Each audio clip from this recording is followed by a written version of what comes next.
Alors, bien entendu, les recettes que j'ai partagées avec vous la dernière fois concernant la glace au pain d'épices et la glace au caramel fonctionnent très bien. Mais je tenais tout simplement à apporter ici un rectificatif parce que je sais que j'ai donné une recette avec la glace au pain d'épices, mais en faisant réchauffer parce que c'était comme ça que j'avais testé et que ça fonctionnait. Mais aujourd'hui, j'ai essayé de faire autrement et j'ai essayé avec du lait à froid sans faire chauffer, juste en laissant macérer le pain dans le lait et ça a très bien fonctionné. Donc, je voulais tout simplement apporter un rectificatif et dire que c'est possible de procéder ainsi aussi, à froid et que ça fonctionne très bien. Ça prend peut-être tout simplement un peu plus de temps, mais ça fonctionne très bien. Alors, n'hésitez pas à essayer.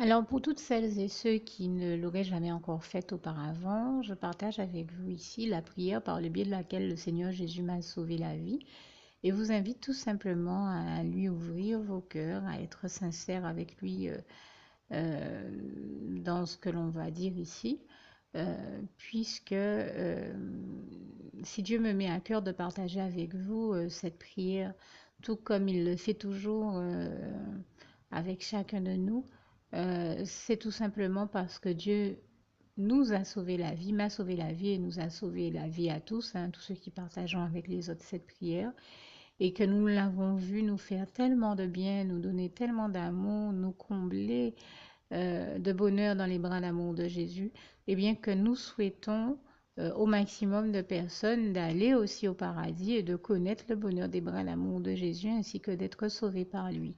Mais bien entendu, pour être sauvé, encore faut-il prendre le temps de demander à l'être et d'accepter donc le Seigneur Jésus-Christ comme son sauveur personnel, ce qui est ici l'objet de cette prière.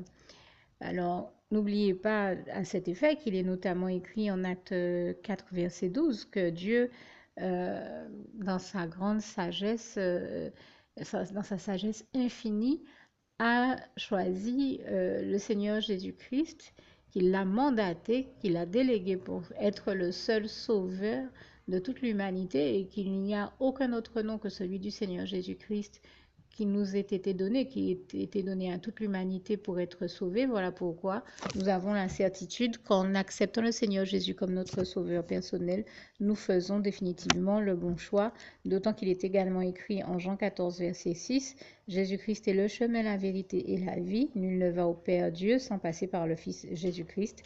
Voilà pourquoi nous devons donc adresser au Seigneur Jésus la prière qui suit.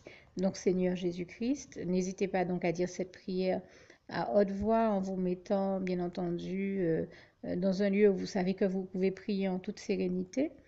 Donc Seigneur Jésus-Christ, je t'accepte aujourd'hui comme mon sauveur personnel, moi un tel, vous dites votre nom et votre prénom.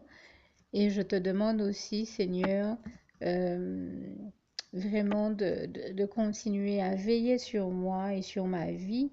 Je remets d'ailleurs toute ma vie entre tes mains, éternel mon Dieu, Jésus d'amour, Saint-Esprit, puisque tu en es le Créateur. Je remets cette vie entre tes mains, je te la donne puisqu'elle t'appartient, puisque tu l'as créée.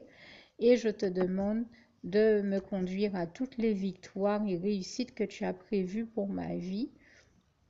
Tout comme je te demande aussi pardon, éternel mon Dieu, Jésus d'amour, Saint-Esprit, pour tous les péchés que j'ai commis tout au long de ma vie, dès le début jusqu'à la date d'aujourd'hui incluse. Pardon aussi, Seigneur Jésus, pour toutes les fois où j'ai fait mal à ton cœur.